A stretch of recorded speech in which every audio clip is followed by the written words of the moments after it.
A paz do Senhor a todos os meus queridos irmãos em Cristo, ouvintes e também os nossos irmãos de língua espanhola que nos acompanham na Escola Bíblica Dominical. Bom dia na presença do Senhor. Estamos iniciando a nossa escola nessa manhã, nesse domingo que o Senhor nos deu. E como é de conhecimento de todos, nós estamos estudando aqui a revista Corpo, Alma e Espírito. E hoje nós iremos iniciar a lição de número 7. Mas antes eu quero orar com você. Feche seus olhos. Pai Santo, no nome de Jesus, nessa manhã, agradecemos a Deus pela Tua bondade, pela Tua graça, pelas Tuas misericórdias, pela oportunidade que temos, Senhor, de estarmos aqui juntos, estudando a Tua Palavra nesse dia de domingo. Senhor, derrama a Tua graça sobre a vida de cada irmão meu, de cada pessoa que nos ouve. Nos instrui, nos orienta, nos direciona, aviva a nossa alma, aviva o nosso coração, nos ajuda a estarmos de pé diante de Ti. Assim oramos e Te agradecemos no nome de Jesus. Bom, queridos, hoje nós vamos estudar a lição de número 7, que vai tratar da complexidade da alma. Então eu gostaria de convidar você a abrir aí a sua revistinha digital, que foi enviada nos grupos, ou você também pode nos acompanhar aqui pela tela, a leitura do texto da lição. Bom, então o texto bíblico básico se encontra no Salmo 63, dos versículos de 1 a 8. Diz assim a palavra do Senhor: Ó Deus, Tu és o meu Deus, de madrugada Te buscarei.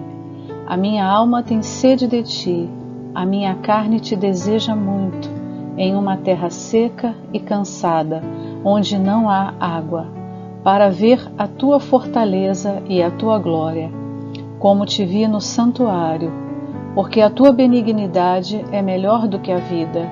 Os meus lábios Te louvarão. Assim eu Te bendirei enquanto viver.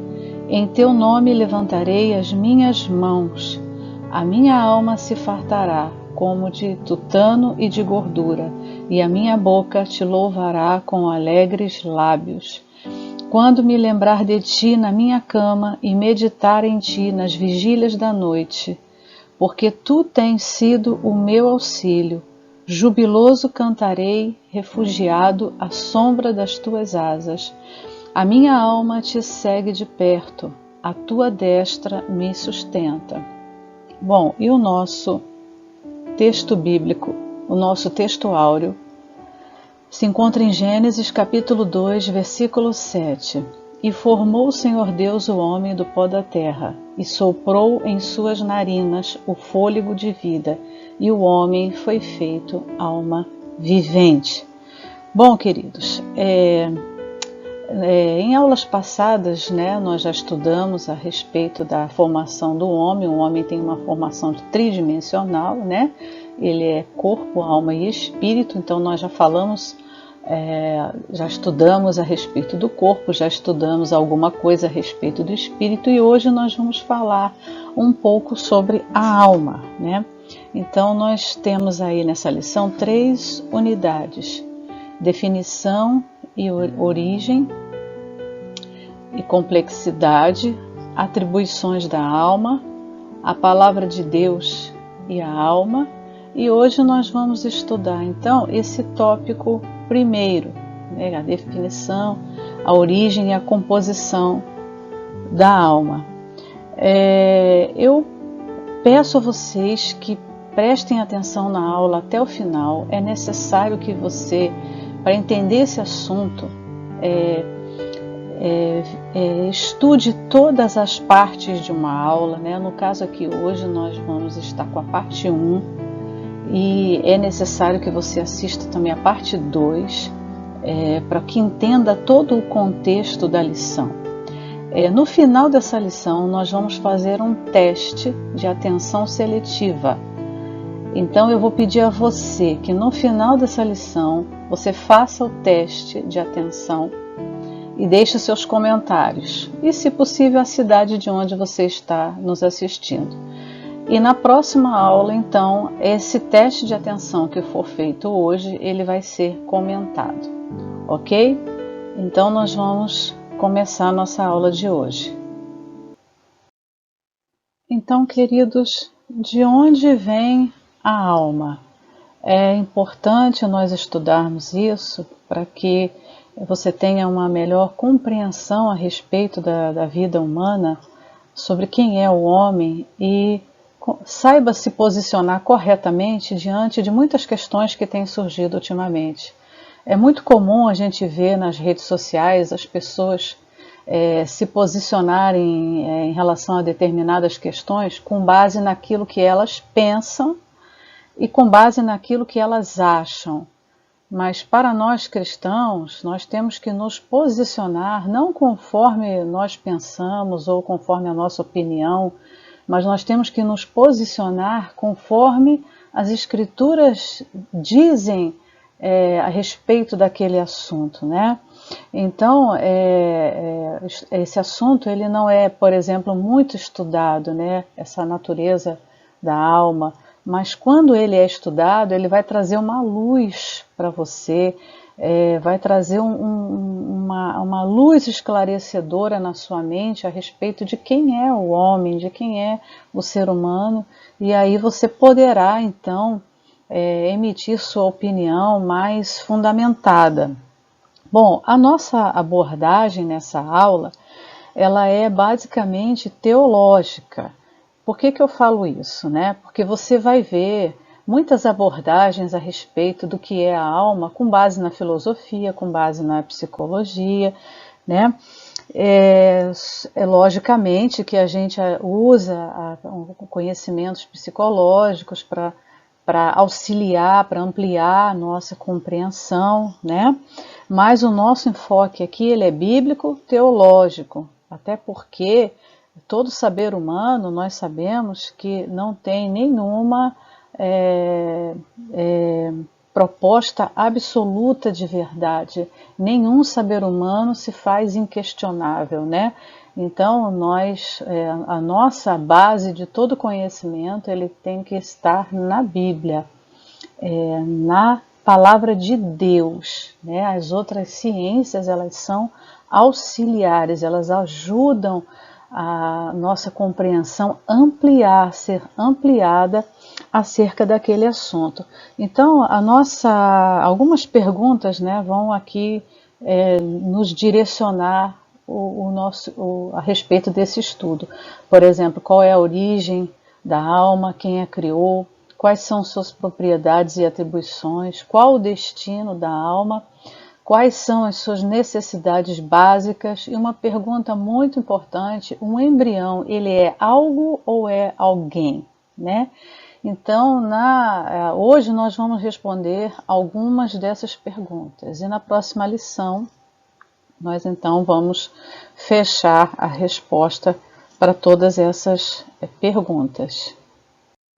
Então, queridos, definição, origem e composição, né? O que é a alma, de onde ela vem, como que ela é formada, qual a sua substância, qual a sua natureza. A revista vai trazer aí o texto dizendo que, biblicamente, a alma é a sede das emoções, por intermédio do espírito, ela põe-nos em contato com o Altíssimo e, por meio do corpo, põe-nos em contato com o mundo natural. Como assim? O que isso quer dizer? Para que a gente tenha uma compreensão melhor, nós vamos explicar, vamos voltar lá para o texto de Gênesis 2:7, né, que vai falar: e formou o Senhor Deus o homem do pó da terra e soprou em suas narinas o fôlego de vida, e o homem foi feito alma vivente. Então nós vamos ver nesse texto áureo aí, nesse versículo da palavra de Deus, dois momentos da formação do homem, né? Então, o primeiro momento é o momento da formação somática, né? A palavra somática vem do grego, quer dizer corpo, corporal, tudo aquilo que diz respeito ao corpo físico. Então nós temos aí, e formou o Senhor Deus o homem do pó da terra. Bom, vamos aqui fazer alguns destaques. A palavra formou, ela vai indicar, primeiro, a soberania de Deus, fazendo de acordo com a sua vontade e seus critérios. Ou seja, Deus fez o homem porque ele quis, conforme a sua vontade.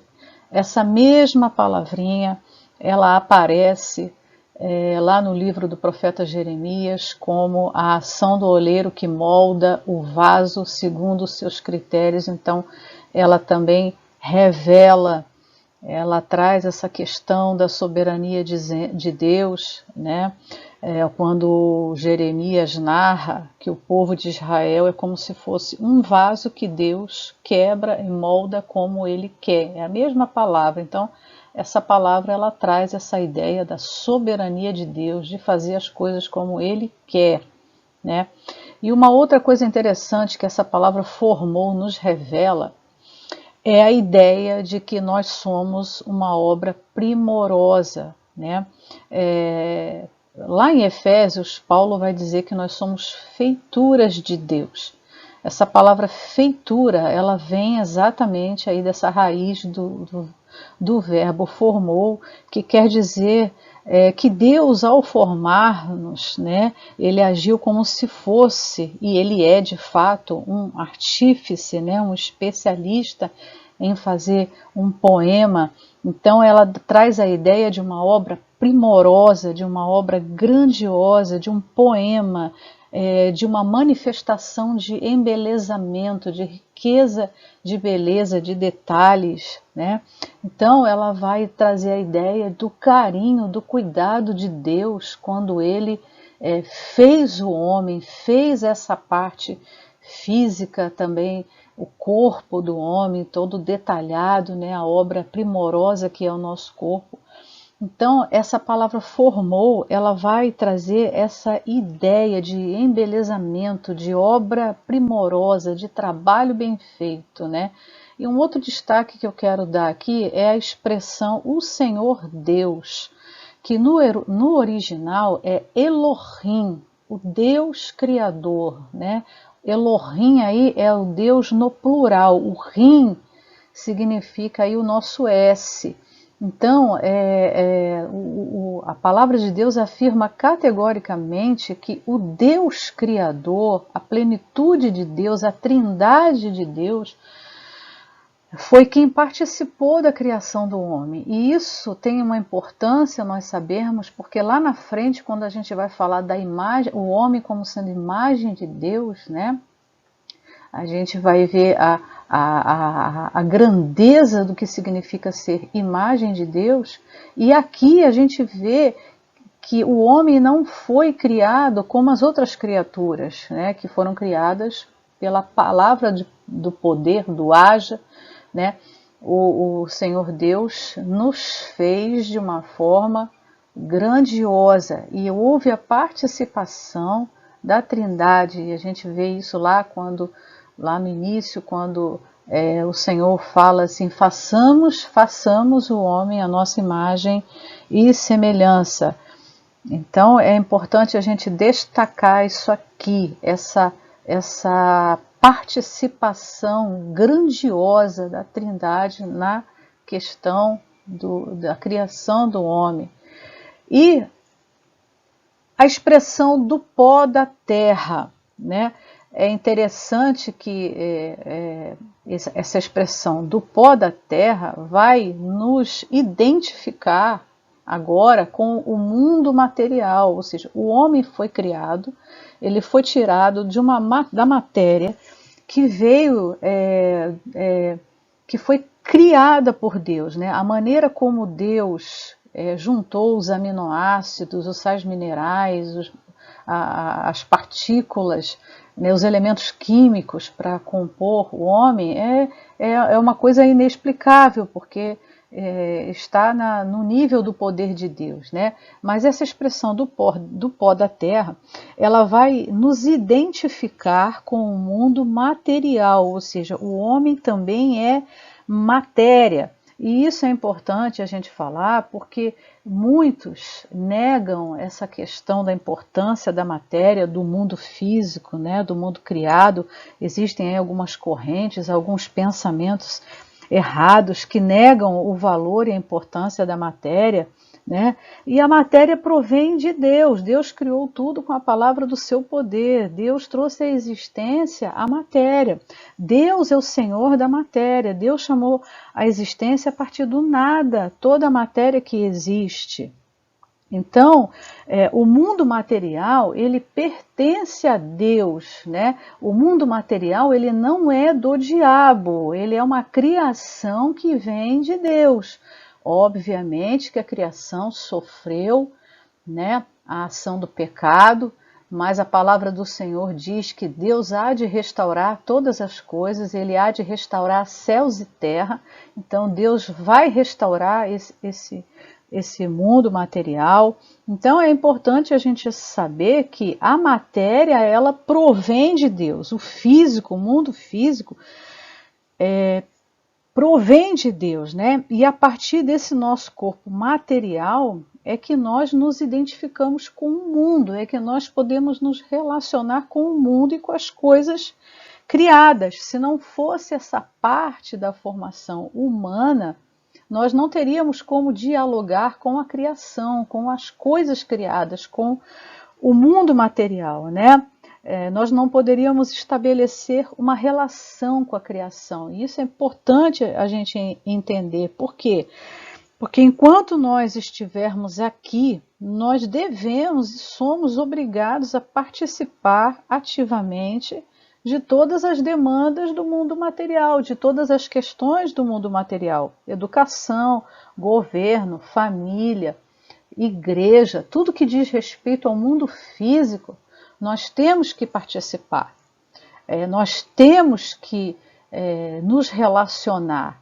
Todas as coisas vêm de Deus. O que a gente não vai aceitar, o que nós não podemos compactuar é com as ideias, é com o sistema que perverte o conhecimento de Deus, que nos leva a pecar. É essa diferença que a gente tem que fazer. Mas, com relação ao mundo material, nós temos que nos relacionar com esse mundo, estabelecer o reino de Deus nesse mundo, e Deus criou essa parte somática nossa justamente para que nós tivéssemos condições de nos relacionar com o mundo criado, né? Porque Deus criou o homem e deu a ordem ao homem para que ele dominasse a criação. Então, para que isso acontecesse, para que houvesse um diálogo, era necessário que o homem tivesse essa parte somática, o corpo na sua composição. Agora nós vamos ver então o outro momento, né? Vamos ver então a outra parte da criação do homem, que é a parte imaterial. Então, queridos, até aqui o homem não é um ser completo, né? A completude do homem ela vai ocorrer agora, nesse segundo momento em que essa parte imaterial ela vai ser criada. Então nós temos aí e soprou em seus narizes o fôlego de vida. Então perceba que o formar o homem do pó da terra vai reforçar o seu relacionamento com a natureza, com as coisas criadas. Agora, o soprou em suas narinas, o fôlego da vida, vai fazer do homem uma alma vivente. O soprar o fôlego de vida em suas narinas culminou no homem completo. Então, o homem completo, a obra completa é o somatório, é a junção da parte material da parte somática com esse sopro. A parte material e a parte do corpo unidas, interligadas, formaram o homem, a pessoa, essa alma vivente, esse ser vivo. Então essa junção é que possibilitou a existência plena. Então é o sopro que dá vida àquele corpo, é o sopro do Espírito de Deus que gera a vida, e é um sopro, né? Esse sopro do Espírito de Deus é um sopro que traz suscitação. É o mesmo sopro que vai ocorrer na ressurreição dos mortos, no ressuscitar. Ou seja, esse sopro de Deus, esse Espírito de Deus vai ressuscitar o corpo que voltou ao pó. Então é através disso que o homem então agora passa a ser pleno. E aí, né, nós temos, soprou o fôlego de vida, Deus comunicou a energia divina, tornando-o num ser vivo, com todos os sistemas necessários à vida biológica, à reprodução e ao senso de bem-estar. O sopro divino é espírito, e espírito é vida. Então, somente a partir desse sopro é que o homem passou a ser completo. Nós não sabemos explicar exatamente, na sua totalidade, na sua essência, na sua plenitude, o que foi que Deus comunicou ao homem nesse sopro, mas nós sabemos que houve uma comunicação, houve um compartilhamento, Deus compartilhou alguns de seus atributos com o homem, né? Quando a gente vai estudar teontologia, a gente vai ver que existem os atributos de Deus que são incomunicáveis e tem os atributos comunicáveis, né? Então, nesse sopro, Deus comunicou alguns de seus atributos, ou seja, ele comunicou alguma coisa dele ao homem, né? Uma parte dele, né? Uma centelha dele no homem. Então, a essa comunicação que o texto nos fala, é que nós vamos chamar de imagem e semelhança. Então, houve uma centelha de Deus, houve uma parte de Deus que foi socializada ao homem, de tal forma que essa socialização, que esse compartilhamento o fez coroa da criação de Deus. Foi o único ser criado para o qual Deus decidiu socializar, compartilhar uma centelha dele. Foi com o homem. É por isso que eu tenho muita dificuldade para acreditar em seres extraterrestres que sejam mais inteligentes do que o homem, porque a Bíblia diz que foi o homem criado como coroa da criação, o homem feito como imagem e semelhança, né? Então, a gente vai ver aí que a imagem e semelhança é uma especificidade humana, e essa expressão inclui a ideia da espiritualidade e revela outro patamar do aparelho psíquico do homem em relação aos animais. Então, o psicológico, o aparelho psíquico do homem, ele é muito superior, ele foi dotado de uma superioridade que adveio desse sopro, desse compartilhamento de Deus no homem. Então, somente o homem foi feito segundo a imagem e semelhança de Deus. E imagem e semelhança de Deus a gente entende aqui como uma expressão só, né? E não como palavras diferentes, mas que traz a mesma ideia, o mesmo sentido, ou seja, o homem foi criado como um reflexo, uma fotocópia, uma imagem que faz lembrar um objeto real, né? Porque o homem não, nós não podemos dizer que o homem é Deus, são semideuses, mas recebeu uma centelha de Deus. Então, a imagem, ela não é o ser real, não é o próprio ser. Ela representa, ela aponta para o ser real. E o homem, de alguma forma, foi criado como um retrato, como uma expressão, né, na sua formação essencial. Então, a especificidade humana porque é algo que Deus ele compartilhou apenas com o homem. Então, esse soprar é o ruar, de Deus, né? O Espírito de Deus soprou, ele deu vitalidade, ele deu uma parte imaterial ao homem, e essa parte imaterial é diferente daquilo que nós vemos a Bíblia dizer que os animais são alma vivente, porque essa parte material do homem, ela tem alma e tem espírito. E o homem foi feito alma vivente. Essa expressão alma vivente, ela também é aplicada aos animais. A gente vai ver isso lá em Gênesis. Todavia, para que nós compreendamos melhor essa questão, né, da criação de forma total, a gente precisa ir lá em Gênesis 1:26, que vai falar da imagem e semelhança, né? Essa imagem e semelhança é que possibilitou a esse homem, né, o que não tem de forma completa no animal, que é uma espiritualidade desenvolvida. Então nós fomos criados de forma distinta de toda a criação. Fomos criados com uma alma que possui um espírito, uma alma ligada a um espírito, né?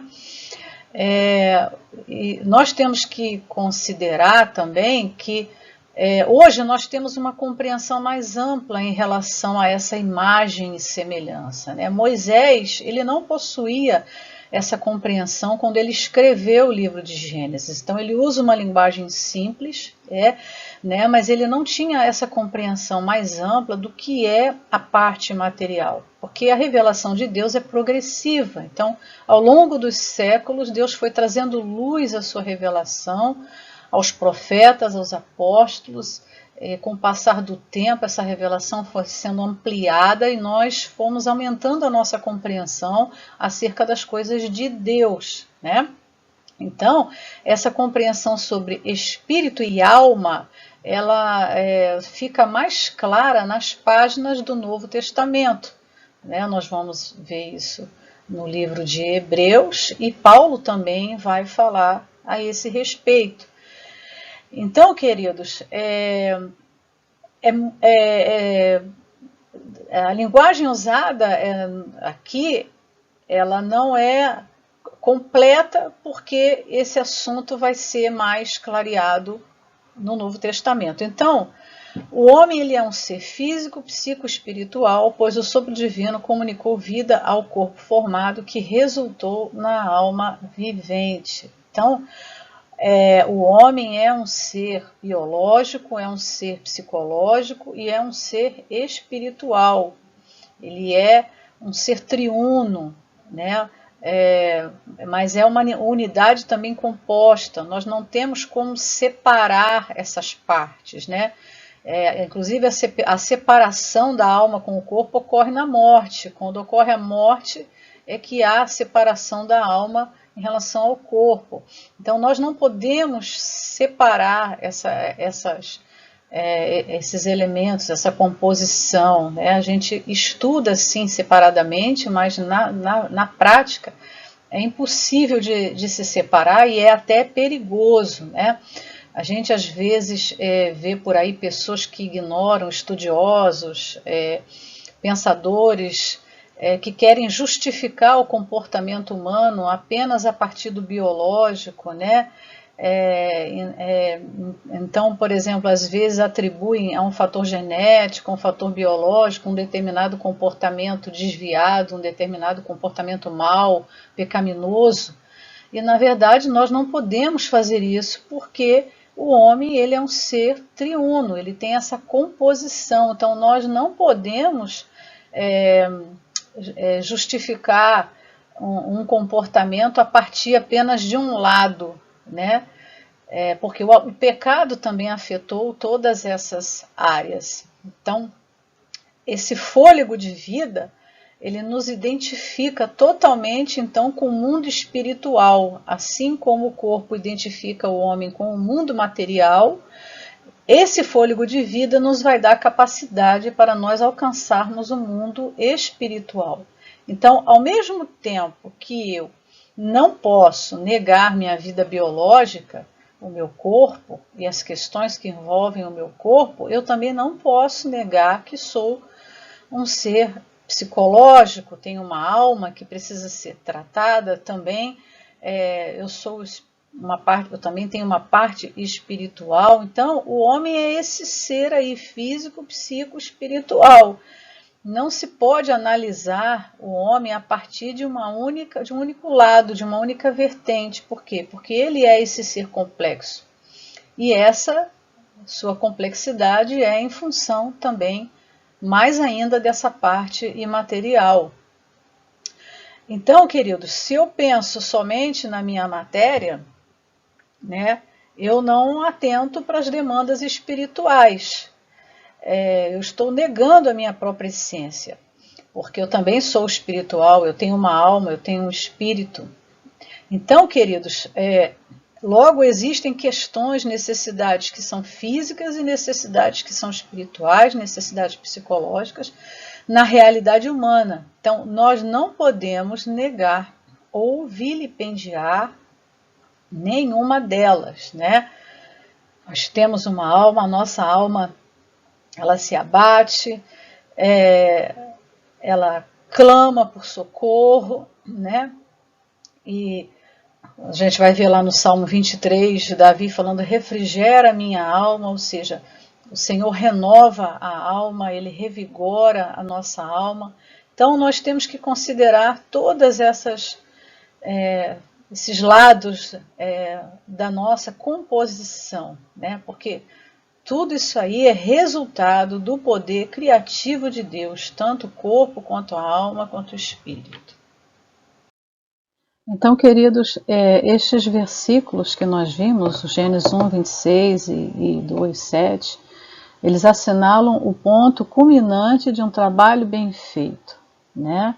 Então, reforçando aqui novamente, imagem e semelhança, né? Os animais foram criados conforme a sua espécie, mas o homem conforme, entre aspas, a espécie de Deus.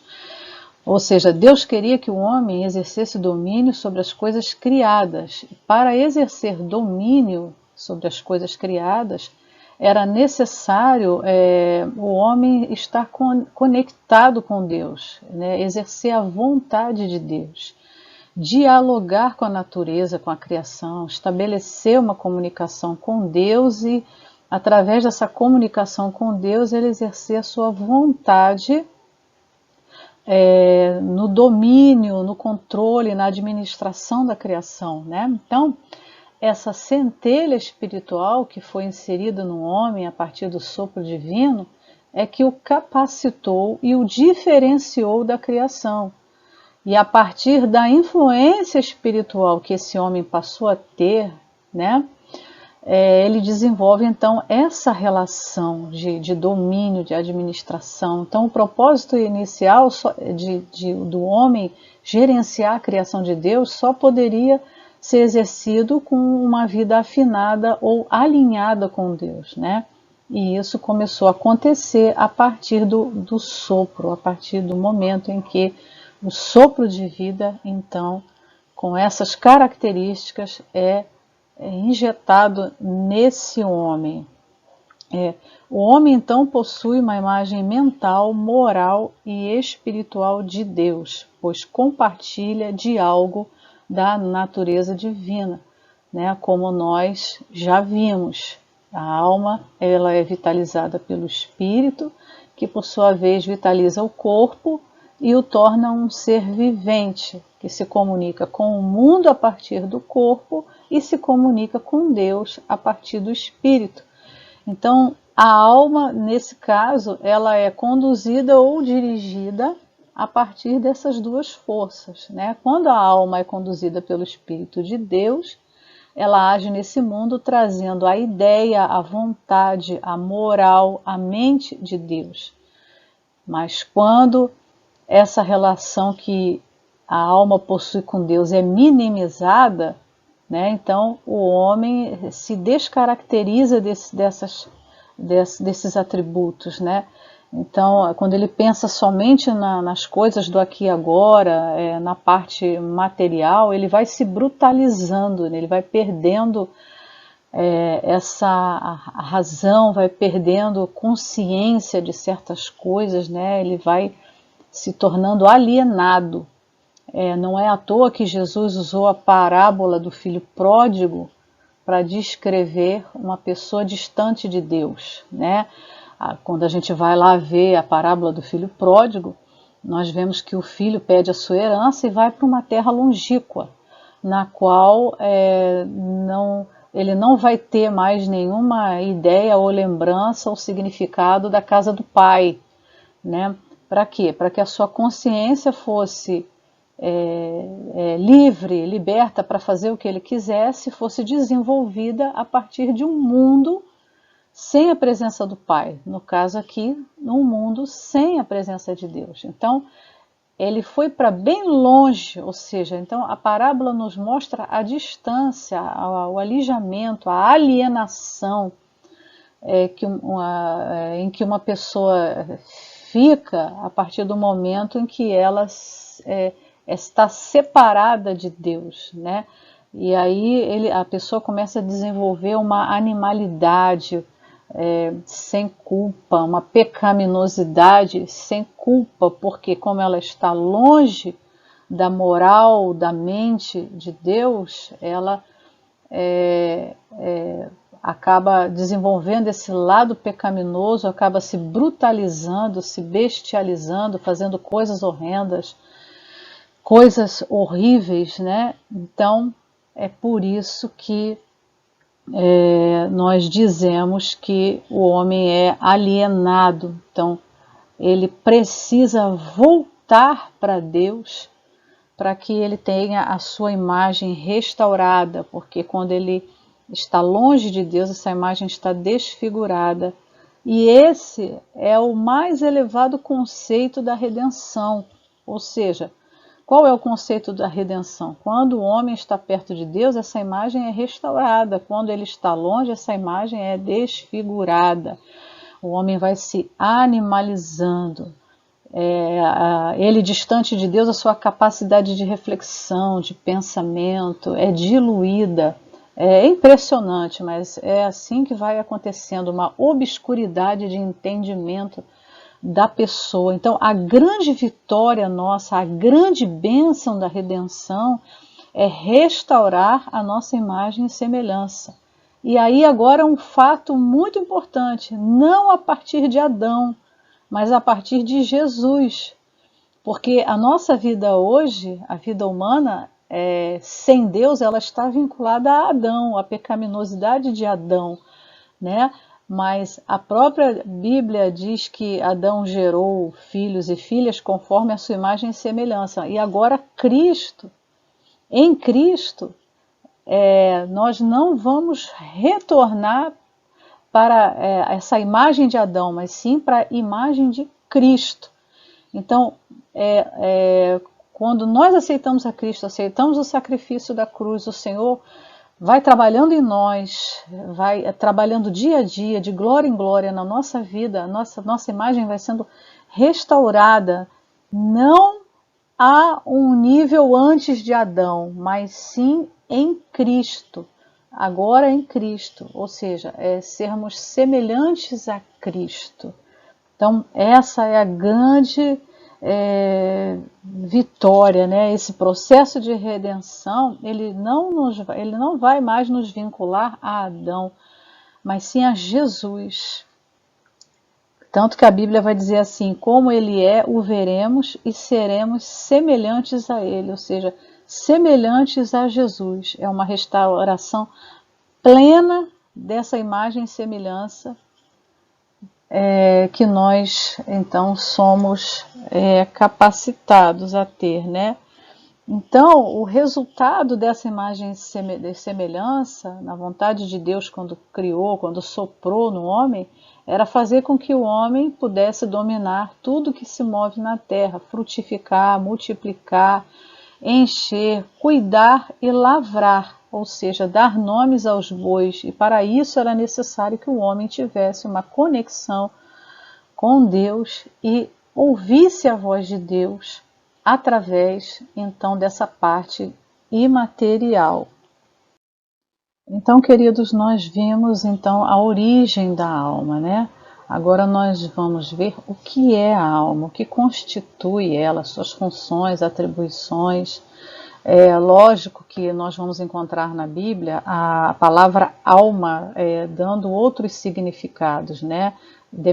Vai depender muito do contexto em que você encontra essa palavra. Por exemplo, lá no livro de Atos, no discurso de Pedro, nós vamos ver a expressão quase 3.000 almas se converteram. Logicamente que ali a palavra alma está se referindo à pessoa, né? A gente vai ver lá em Provérbios também, a alma generosa prosperará. E a gente sabe que aí significa que a pessoa generosa, ela prosperará. Nós vamos ver também a alma no sentido de ser vivo. Bom, mas qual é a definição que a maioria dos teólogos dá para alma, né? Que é o princípio inteligente que anima o corpo e utiliza os órgãos e sentidos físicos como agentes na exploração das coisas materiais para expressar-se e comunicar-se com o mundo exterior. Nós vamos ver isso daí na prática nas próximas unidades, mas é o princípio inteligente, ou seja, o corpo sem a alma é inativo, é morto, não tem resposta de emoções, não tem como se comunicar com o mundo exterior, nem com o mundo espiritual. Então, essa alma é que é responsável pela formação da própria pessoa, da personalidade. A pessoa é pessoa por conta dessa parte imaterial, né? Por conta do fruto, do sopro divino, né? Aquele corpo formado por Deus tornou-se pessoa e, portanto, possuidora de personalidade, de temperamento, de caráter, enfim. Então, a alma, ela é a sede da nossa personalidade, das emoções, ela é o verdadeiro ego, a verdadeira identidade, é o eu do indivíduo, é a essência básica da vida humana, é a parte imaterial e invisível do homem. Então, nós vamos ver que os sentimentos, amor, angústia, fazem parte aí da alma, né? Nós somos definidos como ser humano em função dessa nossa vida interior que nós temos, dessa vida interior da alma, do espírito, que se manifesta nos nossos comportamentos. Então, mesmo sendo invisível, né, ela é o que de fato nos define.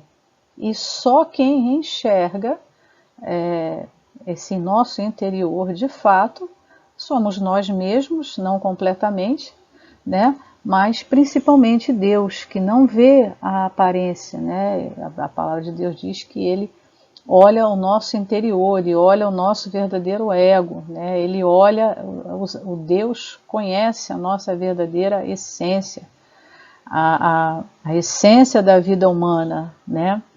Então Ele sabe quem de fato somos nós. Então a alma é que vai definir quem de fato nós somos. Então na próxima unidade nós vamos ver também, vamos falar sobre as emoções, vamos falar sobre sentimentos, mas antes de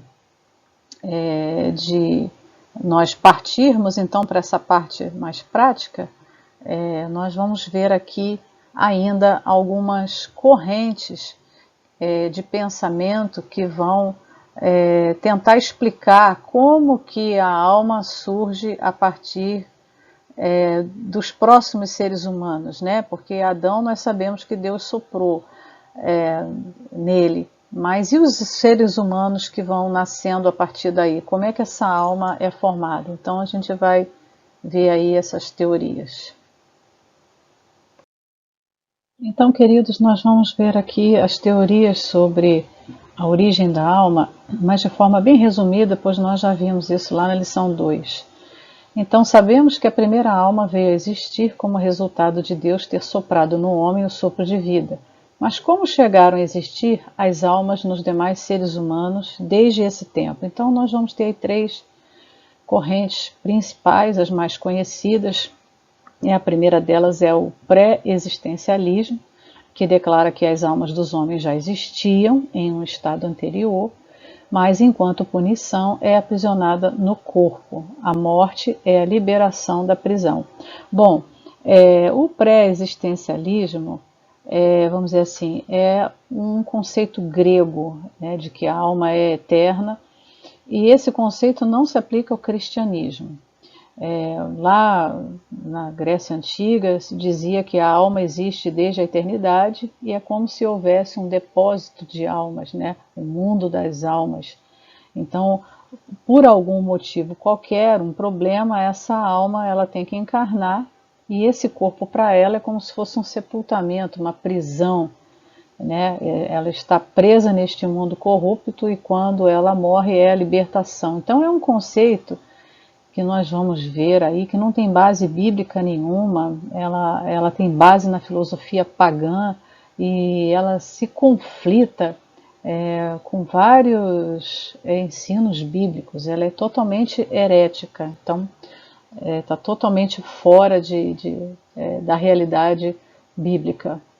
Nós temos aí a ideia também na criação instantânea, que ensina que Deus vai criar uma alma para cada novo embrião, ou seja, na hora da fecundação, diz essa teoria que Deus cria uma alma para aquele corpo, ou seja, a ideia aqui é como se o homem não fosse capaz de gerar a alma, porque ele é um ser biológico, então como ele vai gerar uma parte imaterial se ele é um ser biológico, né? Então, todavia a gente vai ver que essa capacidade geracional do homem completo foi dada a ele, né? Tanto que a Bíblia vai dizer lá em Gênesis 5 que Adão gerou filhos e filhas segundo a sua imagem e semelhança. Então, é a imagem e semelhança de Adão. Então, assim, todas as mazelas de Adão e também todas as suas virtudes foram transferidas aos seus descendentes de forma hereditária. Então, a partir do potencial, né, criativo dado por Deus. Então, a criação instantânea é uma outra teoria, né, que vai ensinar isso daí, mas a gente vai ver a Bíblia falando de outra forma. Então, o traducionismo é assim, vamos dizer, é a teoria que mais se aproxima das verdades bíblicas, né? Traducionismo vem da palavra tradição ou vem de transmissão, ou seja, de legado, né? A ideia de que nós somos capazes de gerar vida na sua inteireza. E é claro que os nossos filhos também carregam em si a essência do pecado natural, né? Porque agora nós somos homens que vêm depois de Adão, né? Tem uma relação com Adão, como Adão foi feito à imagem de Deus, os filhos de Adão foram feitos à sua imagem. E assim subsequentemente. Mas nós herdamos também a capacidade e as virtudes, né? E a capacidade geracional. Então, basicamente, essas três teorias aí são as mais faladas, as mais ensinadas. É difícil, de fato, a gente ter uma certeza absoluta a respeito desse ponto, né? Mas a teoria que mais se aproxima das verdades bíblicas, que nós não temos aqui tempo de expor, porque é bem complexo esse assunto, mas a que mais se aproxima é a teoria do traducionismo. Então, queridos, a nossa próxima aula nós vamos estudar sobre atribuições da alma, razão, mente e vontade. E aí inclui percepção e várias outras funções. E eu vou soltar aqui agora um vídeo que vai trazer um teste de atenção seletiva. Preste muita atenção nas instruções, só faça depois que você entender as instruções, o que é para fazer. E depois que você fizer esse teste de atenção, você deixa o seu comentário, deixe nos comentários a sua resposta àquilo que você fez. Tá bom, queridos?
Então, queridos, deixe a sua resposta aí nos comentários. Tenham um bom domingo, um dia abençoado na presença do Senhor e até a próxima aula. Deus os abençoe.